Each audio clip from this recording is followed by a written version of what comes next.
প্রেম কিংবা বিয়ে, যেটাই করেন ভদ্রলোকের সাথে করবেন, নইলে সারা জীবন একা থাকবেন। নিজে টাকা কামাইবেন, ঘুরবেন ফিরবেন নিজের পরিবারের মানুষগুলোকে নিয়ে, আর সম্মানের সাথে বাঁচবেন। বিয়ে ওই সম্পর্কে থাকতেই হবে এর কোনো মানে নেই।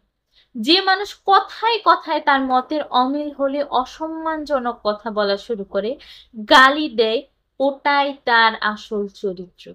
এমন মানুষগুলো খুবই ভয়ানক হয়, বিশ্বাস করেন। যার মধ্যে নম্রতা ভদ্রতা আছে, সে গালাগালি করে না বা অসম্মানজনক কথাবার্তা বলে না। এমন মানুষগুলোকে ছাড় দিয়ে যত চলবেন, ভালোবাসা দেখাতে যাবেন, নিজের লস। এরা আপনাকে মানসিক রোগী বানানো ছাড়া কিছুই দিতে পারবে না। এমন সম্পর্ক থেকে যত তাড়াতাড়ি সম্ভব বের হয়ে আসা উচিত। কেউ কারো জন্য মরে না জীবন নষ্ট করার জন্য। একজন অযোগ্য লোককে নিজের জীবনে জায়গা দেওয়াই যথেষ্ট।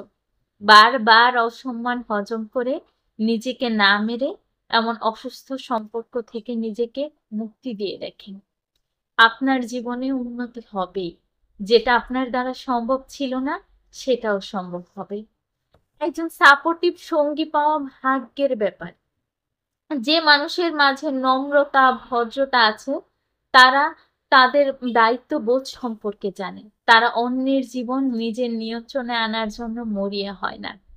আমি আমার পরিচিত এমন অনেক মানুষ চিনি, যারা জীবনে অনেক ভালো কিছু করতে পারত, কিন্তু জীবন নষ্ট করে দিয়েছে তাদের জীবন সঙ্গী। আবার এমন অনেক মানুষ দেখেছি যারা জেনে শুনে ভুল মানুষের প্রতি ইমোশনাল হয়ে নিজের ক্ষতি ডেকে আনছে।